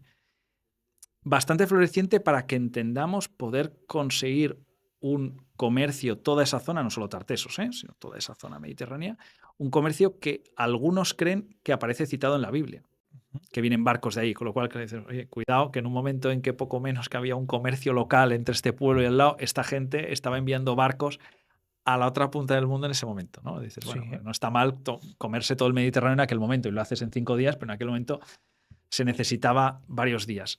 Algunos creen eso, ¿no? Que es anterior y que fue floreciente durante mucho tiempo, pero hay discusiones al respecto. O sea, no es un tema cerrado, porque es que incluso algunos han llegado a plantear que el mito de la Atlántida no fuera un mito griego, sino que fuera alimentado por esta ciudad, vamos a decir, fantástica de España. Puede Porque ser. además la historia de por qué desaparece es muy parecida a la del propio mito. Ujú. Y de hecho el propio mito desaparece posteriormente. O sea, en el momento en que imagino que ya no es importante esa ciudad, también desaparece la posteridad del mito. Porque es curioso que Platón habla de un mito teóricamente como algo que preocupaba mucho, pero después de él no se vuelve a hablar hasta muchos siglos. Es como, bueno, en Sí. este momento quizá el mito no era mito, sino que era una ciudad real. Y cuando esa ciudad desapareció ya no había necesidad de hablar de ella porque no estaba. Ujú. ¿Sí? O sea que alguien dice, bueno, esto es un mito solo de Platón porque solamente le importaba a Platón. Digo, bueno, otra lectura puede ser no. Esta era una ciudad que sí que existía y por lo tanto a Platón le apetecía hablar de ella, aunque fuera de una forma novelada. Cuando esta ciudad deja de estar, ¿para qué hablar de ella? Por eso a Claro. nadie le importó. O sea, Ujú. ¿ves? Fíjate cómo los textos son muy complicados de leer a posteriori, porque el mismo texto puede sacar dos conclusiones. Una, era un lugar real que nadie puso en duda, por eso no hay nadie contestando a Platón, pero en algún momento pierde todo interés. O otra es, fue un mito que nunca se lo creyó nadie y por tanto, una vez Platón paró, pues eso se quedó así. Hombre, yo dudo que Platón escribiera algo inventado porque él quisiera. Sí que reconozco que había unas investigaciones de Giorgio Díaz Montechano, no sé si te suena Me este suena, hombre. sí. Este hombre decía que una parte del Timeo y Critias de Platón tuvo una mala traducción a otros idiomas y cuando se refería a la propia Atlántida, unos lo confundían con continente, no tenía nada que ver. Hablaba de una isla perdida que podría ser quizás en el Mediterráneo, puede ser. Y volviendo un poco a esos lobos del mar, esa guerra de los invasores desde el agua. Hubo una historia que relaciona una pequeña isla del Mediterráneo llamada Cerdeña. Cerdeña, en la parte norte de la isla, hay perdido en la montaña un zigurat que tiene la misma semejanza a un zigurat sumerio. Es muy, muy igual. Y resulta que existen registros de cómo en la antigua Sumer, y volvemos a los sumerios, pero es que es así, Sí, sí, no se escapa uno, ¿no? hubo unos barcos que se perdieron por el Mediterráneo, llegaron a Cerdeña e hicieron un asentamiento permanente allí. Y esto se sabe porque hay un dialecto cerca del Zigurat de Cerdeña, que ya es muy antiguo, pero que se mantienen palabras muy semejantes al antiguo sumerio.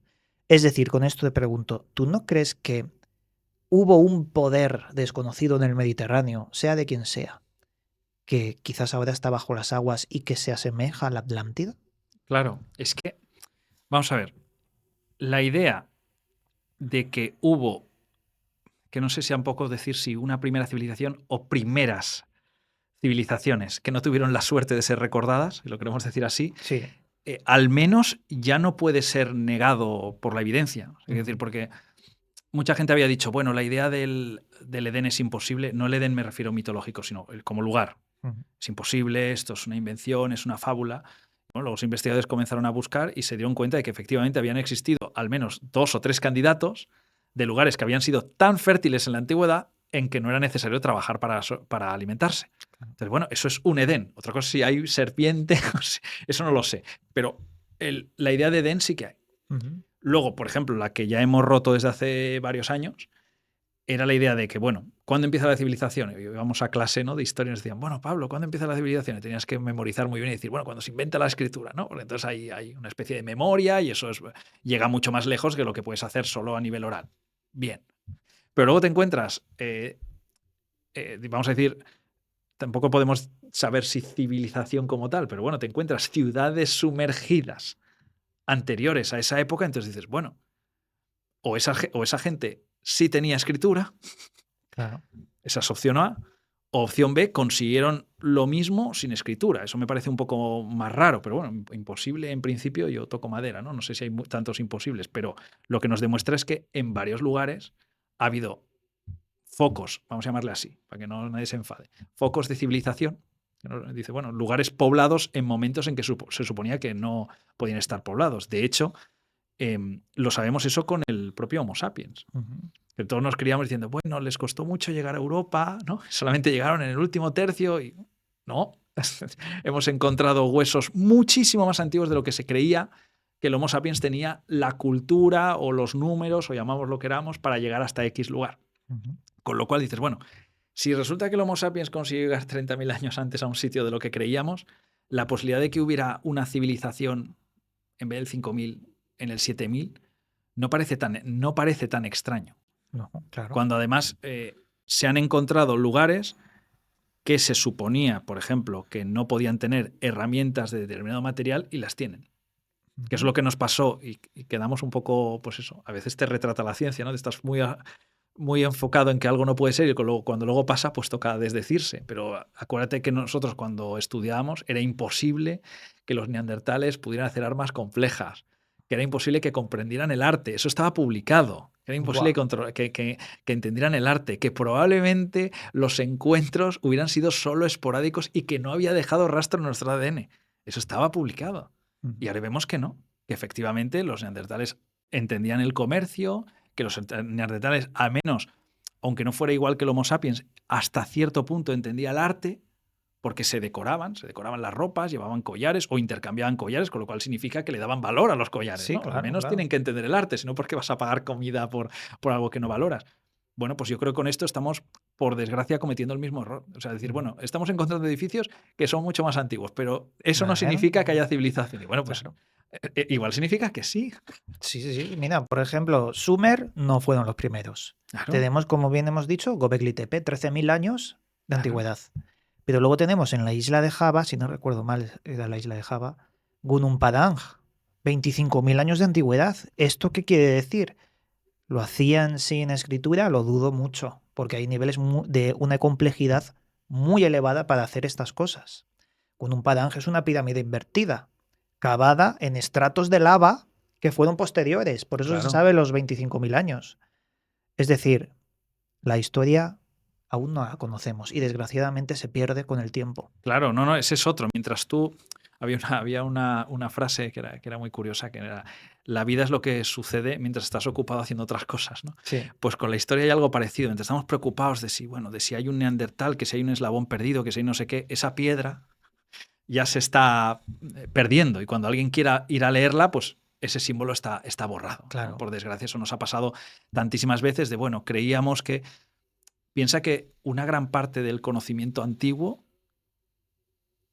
está ahí, y eso es porque bueno, si se ha perdido, pues le vamos a hacer? Y ¿No? Pues, encima se quema, como en la biblioteca de claro, como Alejandría, la biblioteca de Alejandría. a saber qué cosas tendrían, ¿eh? Es lo que te iba a decir, porque mucha gente dice, no, en el fondo eran copias griegas de no sé qué. Digo, sí, habría copias griegas, pero a lo mejor había un libro de Plutarco que no fue muy bueno o no fue muy bueno en la época y que hoy nos Imagínate. parecería una maravilla, O ¿no? imagínate esquemas de cómo se hicieron las pirámides.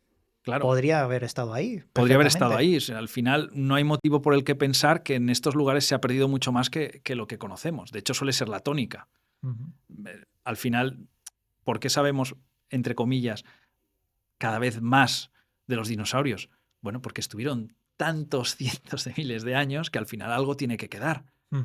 Pero cuando jugamos con el tema de los gigantes, cuando jugamos el tema de una civilización, si una civilización apenas durara, por ejemplo, no suele pasar, pero puede pasar. Que, bueno, llegamos a lo más alto, pero nos dura un siglo. O nos dura 50 años. Es una tónica encontrar civilizaciones en el top que desaparecen. Que desaparecen. Y nosotros no vamos a ser una excepción, ¿eh? No. Y cuando esto a la gente le cuesta ver, ¿no? Pero cuando un imperio cae, hay veces que el colapso es total, que lo que luego presenta durante siglos no... O sea, quiero decir, por ejemplo, dice, bueno, España donde no se ponía el sol. Bueno, pues hoy hacemos lo que podemos, ¿no? Ujú. Grecia, que tuvo en su momento en jaque todo el Mediterráneo, o sea, pudo resistir a algo como el Imperio Persa. Bueno, pues cuando cae, prácticamente es absorbida, y si no es por los romanos que, bueno, pues leen todos sus textos, que acaban admirados de toda la historia que tenían los griegos, pues hubiéramos perdido casi todo. Ujú. Entonces podría haber pasado perfectamente una civilización en su apogeo. Ya sabemos que esto es muy curioso, pero es una tónica. Cuando las civilizaciones están en su apogeo, pueden pasar dos cosas, ¿no? Nos quedamos en este nivel, o ese es precisamente el momento en que colapsa. Es como si estuviéramos diseñados para destrozarlo todo cuando estamos a punto de hacerlo bien. Sí. Vemos ahí verdad. el mito de Babel. Algunos creen que es eso, que es la idea que tenemos, que cuando nos llegamos a las cotas altas, entonces empezamos con ideas megalómanas, con ideas contra los demás. Entonces ya digo, bueno, ¿para qué trabajar? ¿Para qué seguir pensando? ¿Para qué investigar? Y en cuanto te das cuenta, colapsa. Ujú. Y además nunca lo ve. Por lo tanto, que hubieran colapsado otras ciudades sin haber tenido oportunidad de corregir, sabemos que es muy plausible, porque al Imperio Romano le pasó eso. Ujú. Que algunos dicen, bueno, ¿por qué cayó el Imperio Romano? Digo, bueno, una de las razones, de las cientos de razones, porque esto da para un libro, pero una de ellas fue porque no lo veían. O sea, es Claro. curioso encontrar registros, no sé, a 80 años de que caiga el Imperio Romano, siguiendo escribiendo y duraremos otros 1000 años y nuestro ejército es invencible. Y dices, pero si no es invencible, pero si lo habéis desmantelado. Pero no, seguían escribiendo las retóricas, con lo cual hay un momento que incluso mentalmente los imperios colapsan y no queda nada. Claro. Con lo cual nos podría haber pasado, por todo el Mediterráneo, por todo el mundo. Luego hay un montón de civilizaciones que creemos míticas, y en su momento se ha demostrado, al menos parcialmente, que no lo eran.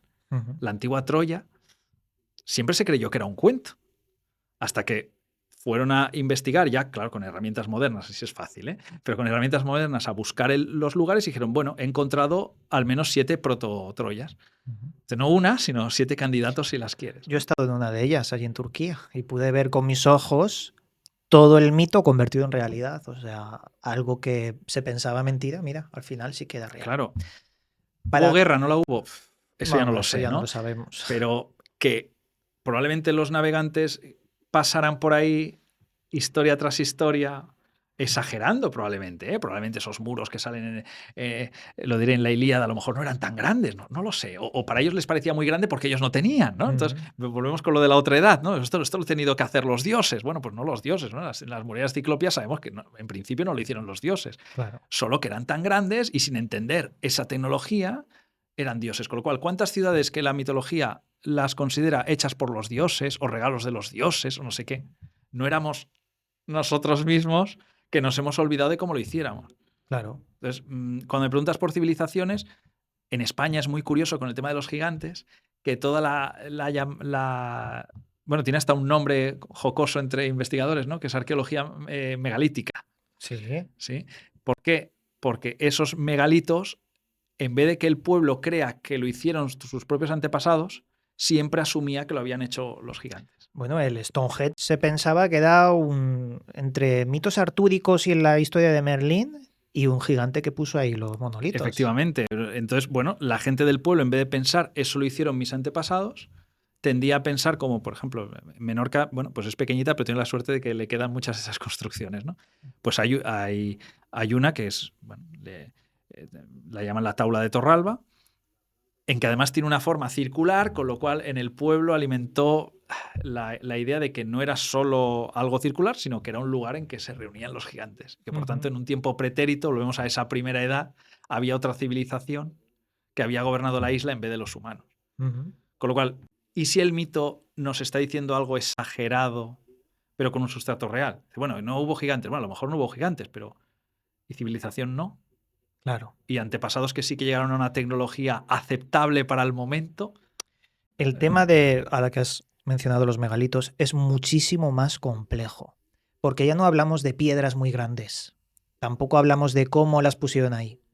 Hablamos de cómo alinearon matemáticamente con los astros Claro. y cómo tenían los solsticios también marcados para una era en la que no, teóricamente o históricamente oficial, no podían hacerlo.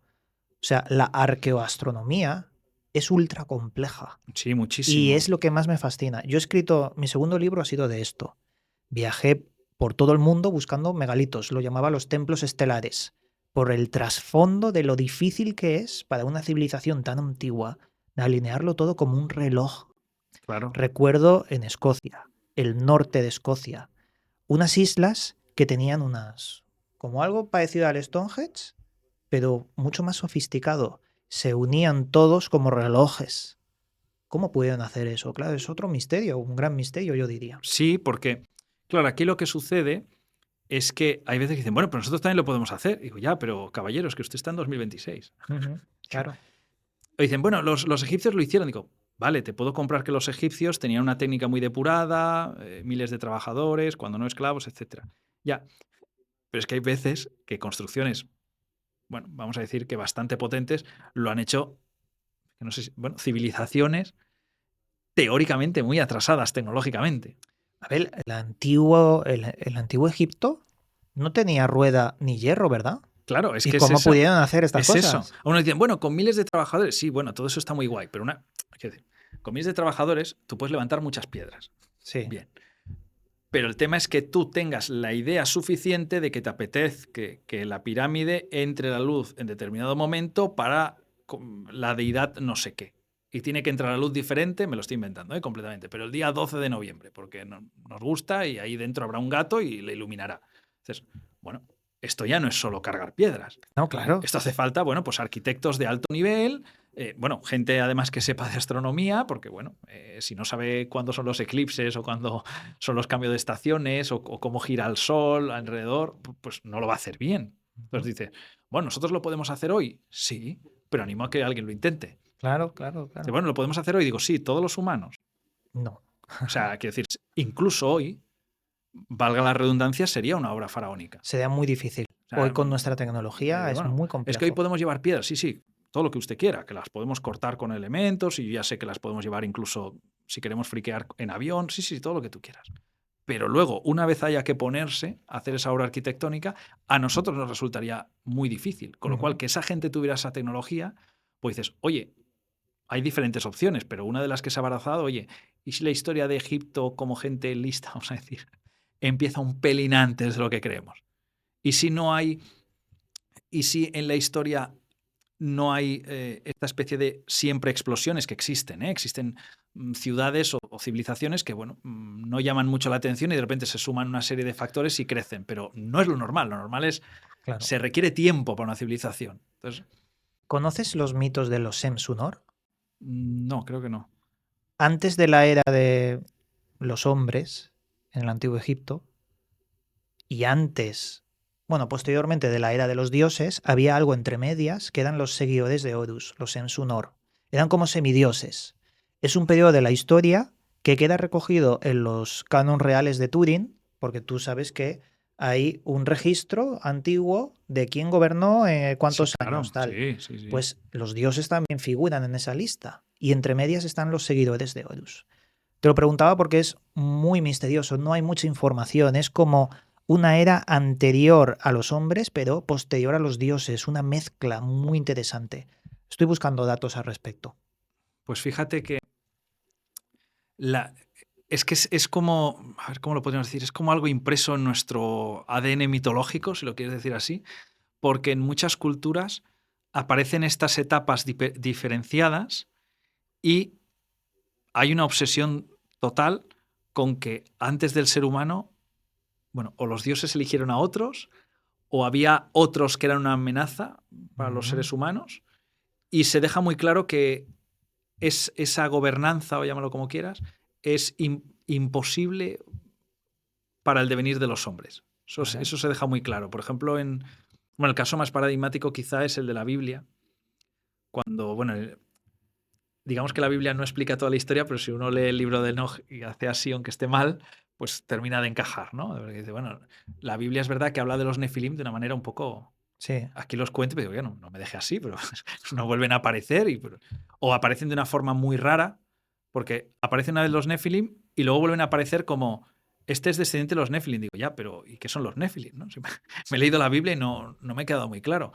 En el libro de Enoch, y es curioso porque se quitó del canon, pero algunos decimos de forma un poco jocosa que ese libro dejaba mejor a Dios, con lo cual igual deberían haberlo vuelto a poner, porque ahí al menos tenía un motivo legítimo para acabar con ellos. Simplemente lo que dice la Biblia no da más información. Pero fíjate que ahí sale esta raza monstruosa que si no es por la intercesión de Dios, nosotros no tenemos nada que hacer. Aparte, en esta etapa dorada, todos los seres de esta etapa dorada son de una... A ver, es pureza entendida como gran fiereza, no pureza como entenderíamos hoy de algo santo, bueno, no, pero fiereza entendido como imparables, muy fuertes, bellos, altos, poderosos, magia, todo lo que tú quieras, y no tenemos nosotros nada que hacer. Siempre tiene que acabar por la intercesión de algún dios o porque a ellos les pasa algo, porque si no el ser humano no puede prosperar. Algunos dicen, oye, el ser humano encontró otros vestigios e imaginó que hubo un momento que hubo gente más poderosa reinando a nivel planetario o lo que fuera. Claro, el mito puedes tú alimentarlo lo que quieras, no tienes que controlarlo por la ciencia. Con lo cual, algunos creen que es esto. Otras explicaciones ya son más difíciles, pero bueno, como hemos estado un poco diciendo, vamos a creernos que existieron, pues bueno, esa es una... Digamos que de todas las pruebas que hay, porque hemos dicho el problema de los huesos, el problema de los no sé qué, la prueba que más se suele esgrimir de toda la gente que quiere creer en los gigantes es esta obsesión concreta, casi calcada en cualquier mitología, aunque luego puedan cambiar el ser que efectivamente protagoniza esa mitología. Sí. Pero esta especie de etapa intermedia entre lo creado y lo humano está en muchísimas mitologías. ¿Sí? Hay veces que pueden ser los Jotun, hay veces que pueden ser estos que me has dicho tú, los hijos de Horus, pero aparecen todas. Y nosotros somos como, esto es curioso porque no nos deja muy bien, nosotros somos como la última oportunidad ya. Claro. O sea, esto es como, bueno, si esto ya no sale bien, pues ya no hay esperanza para la creación, ¿no? Es Y de cierto. momento lo llevamos un poco regulín. ¿Sí? Bastante mal. También recuerdo el mito de Oannes, ¿no? Un ser que sale de las aguas e instruye al hombre que no es civilizado. Eso Y le es. va ayudando poco a poco. Es una especie de semidios también, ¿no? Una forma de contacto de los antiguos dioses con el hombre. Pero, y ya a modo de conclusión, para acabar este programa, ¿cuál es la línea entre todos estos mitos que hemos visto y la realidad? ¿Qué le dirías al espectador en cuanto a cómo saber diferenciar una cosa de la otra? O si las dos cosas no pueden vivir separadas. Claro, tú puedes ir... Esto es complicado porque la persona que hoy se acerca a... Claro, todos estos mitos, sobre todo no beben de... Bueno, ya en tiempos más medievales sí, ¿no? Que ya lo hace gente culta, que lo hace a propósito y busca que quede muy bien, y entonces lo hila. Pero generalmente muchos son más antiguos, vienen de la tradición oral. Y tenemos que ser conscientes de que lo que yo hago es hasta cierto punto un artificio. Vale. ¿Por qué? Porque para una persona del mundo rural que creyera en los gigantes, todo lo que yo estoy diciendo era verdad, todo, si creyera en ellos. Claro. O sea, él imaginaba a los mouros de verdad, por ejemplo, que son una especie de pueblo antiguo gigantes, sobre todo en la zona de Galicia, los imaginaba como una gente que efectivamente se podía hacer invisible. Vale. Y los imaginaba así. Y los imaginaba como una gente que no tenía que trabajar y que era inmensamente rica y que podía, por ejemplo, maldecir. Y de verdad creía que tenían esos poderes. Creyendo verdaderamente que existían y que tenían un cuerpo físico, es decir, que eran un pueblo de verdad, a la vez creía en esta parte mitológica. Para ellos no es perfectamente confundible ambas cosas. Y las pequeñas contradicciones que tenía el mito, que hoy nos volvemos locos, porque claro, el método científico también hemos llegado a veces a cabeza un poco, ¿no? Cuadrada de, bueno, esto me tiene que encajar en mi laboratorio. No. Para esa gente, incluso testimonios de la tradición oral más modernos, oiga, pero si usted me ha dicho que es así, ¿cómo es que luego hace esto? Para ellos esas contradicciones eran perfectamente explicables dentro de su tradición. No había ningún problema. Es un problema que tenemos nosotros como investigadores modernos. Ahora, es cierto que lo que yo suelo hacer es despejar. Cuando a mí me dicen todas esas exageraciones de, por ejemplo, no podían oír misa, voy con cuidado. Vale. Porque suelen ser añadidos posteriores para intentar separar esa teórica raza de nosotros. Son como añadidos. Dice, bueno, los gigantes solamente salen de noche. Esto es raro. Es un poco raro, ¿no? Pero bueno, ¿a qué se asocia la noche? Siempre algo peligroso, a contrario a lo humano, ¿no? Si el humano ve bien de día, pues esta gente que es tan rara tiene que salir de noche seguro. ¿Conoces a Carl Gustav Jung? Sí. ¿Qué símbolos arquetípicos sacarías en cuanto a la serpiente y el gigante para el ser humano? Porque los símbolos arquetípicos es algo que está grabado a fuego en nuestro ADN desde el hombre de las cavernas. ¿Por qué nos da miedo a la serpiente y por qué creemos en gigantes a modo arquetípico? Sí, mira, o sea, a nivel arquetípico, bueno, el gigante es que juega un papel fundamental. La primera es esa creencia arquetípica, que es que se repite muchísimo en casi todas las mitologías, en que en que hay una serie de conocimientos teóricamente vedados que el ser humano no hubiera podido acceder si no hubiera un intercesor.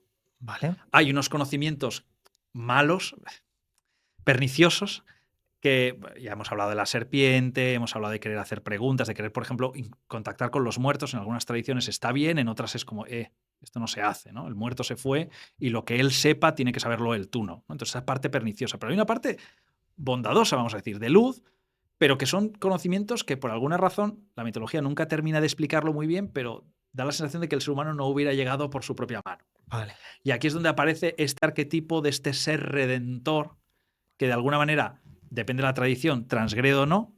Hay veces que incluso, aunque este conocimiento es bueno para los humanos, no deberíamos haberlo tenido. Es el tema de Prometeo, robar el fuego, claro. Y es castigado. Pero bueno, el fuego es bueno. Sí. Nos permite civilizarnos. Solo que a Zeus no le gustó, ¿no? Entonces, castigado. El tema de los gigantes no he encontrado que sean castigados, pero sí he encontrado que del contacto con los humanos consiguen conocimientos que no hubieran tenido. ¿A qué te refieres con que no has encontrado que fueron castigados los gigantes?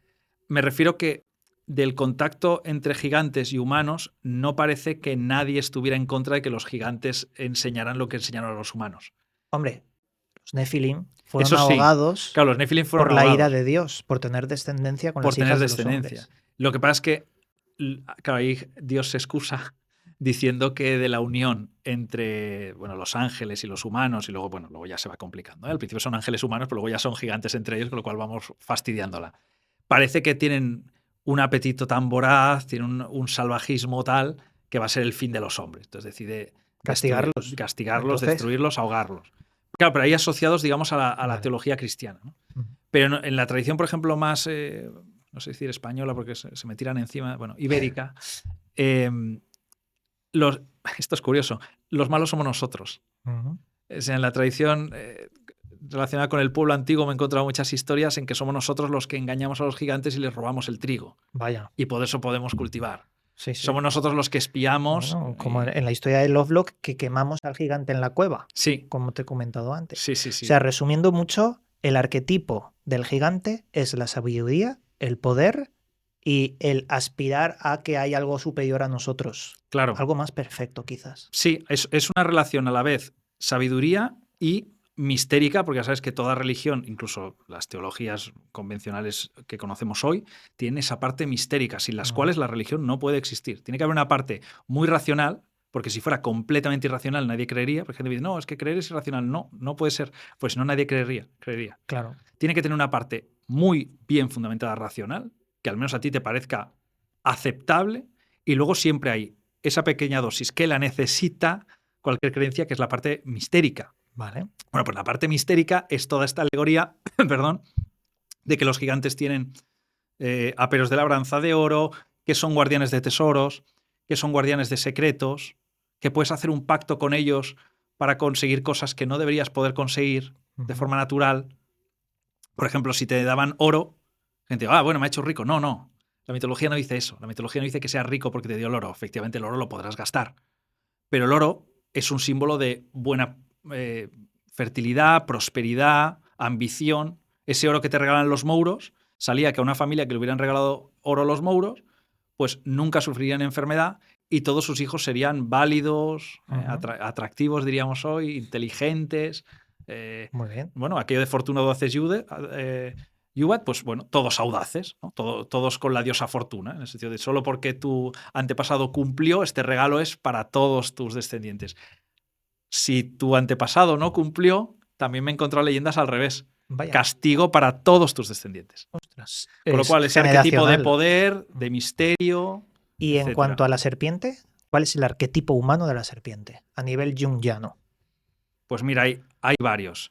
El primero es ese mito cósmico que hemos hablado un poco al principio, pero es que a nivel psicológico es esta idea de el eterno retorno. Vale, sí, lo que hemos creación, comentado. destrucción, amenazas siempre latentes. El ser humano es... Bueno, esto ahora ya lo sabe la ciencia, pero en fin, a nivel mitológico no lo intuían como lo vemos nosotros, pero el ser humano es un accidente. El ser humano es completamente artificial en este mundo. Es una especie más que todo está en su contra.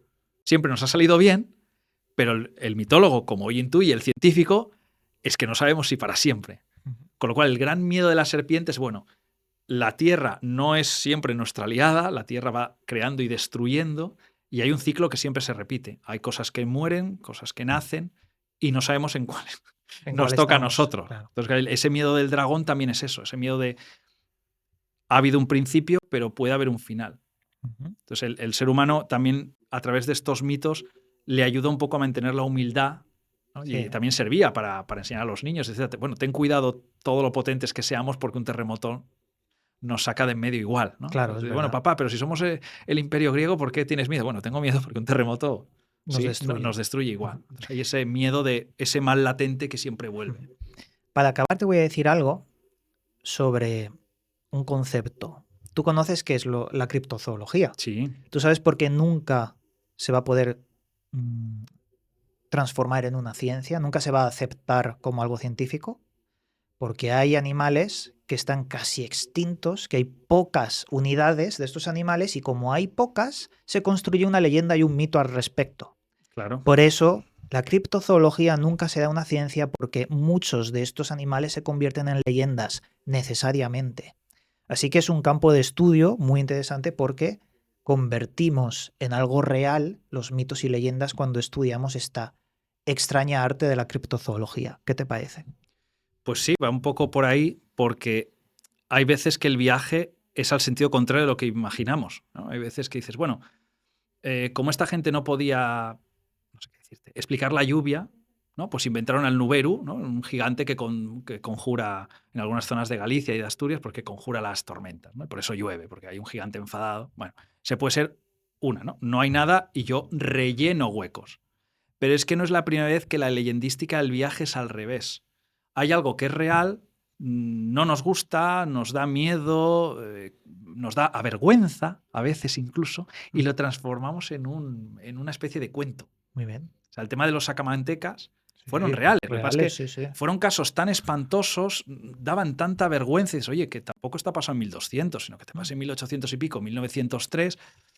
Ostras, ya es un país entre comillas moderno. ¿Qué hacían los sacamantecas para que lo sepa la gente? Bueno, pues los sacamantecas, en un momento, vamos a decir, peligroso por temas de tuberculosis, etcétera, no sabemos muy bien quién fue el instigador de esta teoría perversa, pero comienza a circular la idea de que las mantecas, de ahí lo de sacamantecas, de los niños, que es un tejido adiposo de grasa que tienen los niños debajo de la piel cuando son muy pequeños, ¿no? Luego ya lo perdemos al crecer. Es una energía, bueno, es una grasa que consumimos para dar el famoso estirón, ¿no? Que si Sí, no has sí, dado el sí. estirón, bueno, pues lo gastas.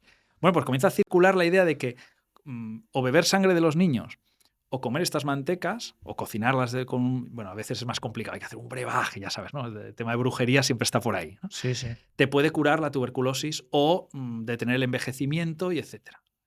Con lo cual, hay una serie de asesinos que se dedican a cazar estos niños y a sacarle las mantecas. A veces se les llama sacamantecas, sacauntos. ¿El hombre del saco El entraría? hombre del saco entraría, porque teóricamente, pues con un gran saco se llevaban a los niños y Pero esto hacían. fue real, no es un mito. No, no, esto es no. lo que decías de ir al revés. De ir al revés. Sí, Esto es sí. completamente real. Ostras. Hombre, tampoco quiero asustar, ¿eh? No es que hubiera 10.000 casos, pero hubo casos y casos muy sonados. Y además, a raíz del testimonio, te dabas cuenta de que la persona, obviamente completamente trastornada, obviamente un sádico, pero que se creía esta historia que te acabo de decir. Que él dice que se sentía mejor desde que había probado la sangre de aquel niño. Y que él era tuberculoso, pero que creía que se podía salvar. Que le había dicho una bruja del pueblo y que ya había quedado con la bruja del pueblo para hacer el intercambio. O sea, esto ya no es una cosa que, bueno, yo mato porque me divierto. No. Mato por la creencia firme de que esto tiene un valor y la persona que me contrata está dispuesta a pagarme una gran cantidad por esa sangre. Entonces dices, cuidado, ¿no? Y eso yo creo que nos dio tanta vergüenza, nos dio tanto miedo, quedó como un tabú, ¿verdad?